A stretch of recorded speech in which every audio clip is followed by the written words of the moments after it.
your friends DSTV sends me me new kuma Sam George any abenu accent nani abenu say when you so tactful way you know be a business so you can call them. Yes. Akoma FM 87.9 Kumasi. Nigeria $23. Ghana I'm saying 83. $6 here. Now why quiet? You don't say. And you find teach mumra. Woman teach mu baby you can even cause for cost build up. Alameboa. No, woman teach him. Na feed you say NCA for na be mom kwa na my head.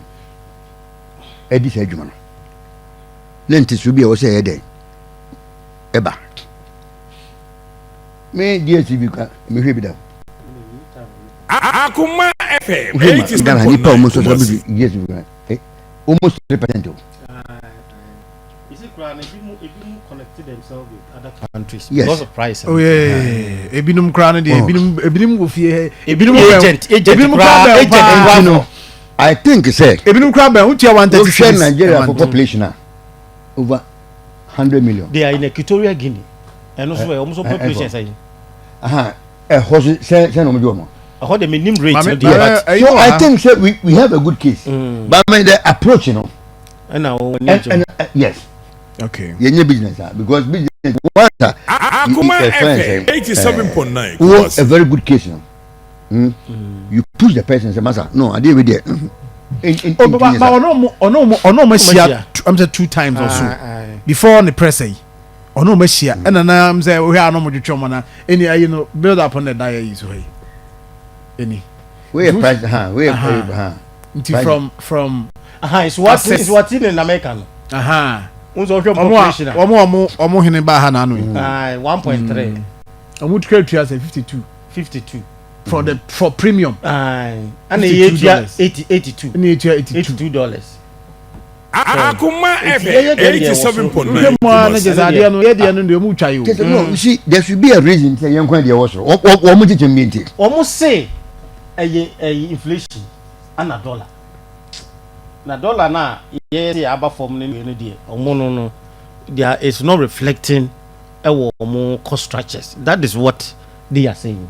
No, but in Salem can say dollar na ye eba from no and reflect yes statement. I have a chance for the statement. Inflation equals more can and you need direct correlation bia because one program no running baby and one will be baby and you know say we share production and no production so yenye wa how baby to you baby then no share cost no then no share cost no baby the cost baby because we have a good case but me some go side dey come ma NCA for na head handle nam tejem tinjim fidi no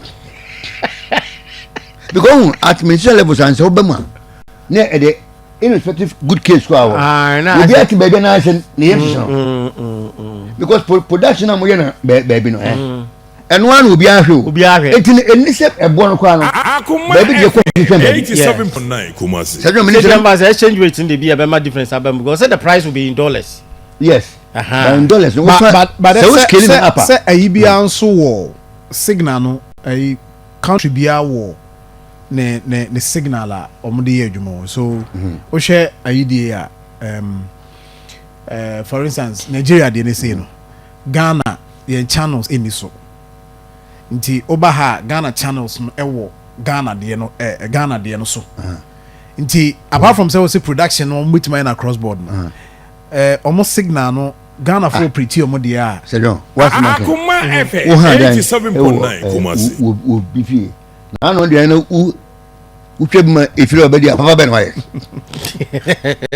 eti say ye the program do eno kon na ko $80 na wo just na talk Ghana asma kan wo dino power esen funu mu di che no me wole ayi ani approach no because NCA for no powers no na so wo beti no ma den and negotiate and what means and just give yes instructions ne you ani yes Yeah, quite Akoma FM 87.9 Kumasi.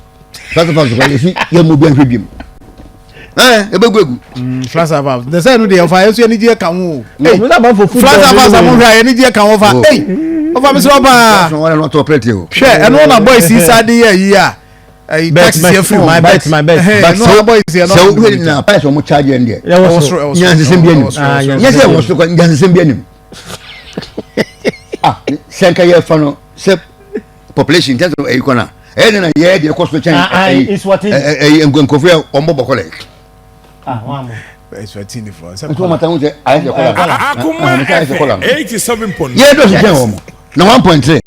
Negative. Aye, if more less divide. Ale. I can say back for me. Debbie. In conference, DJ. But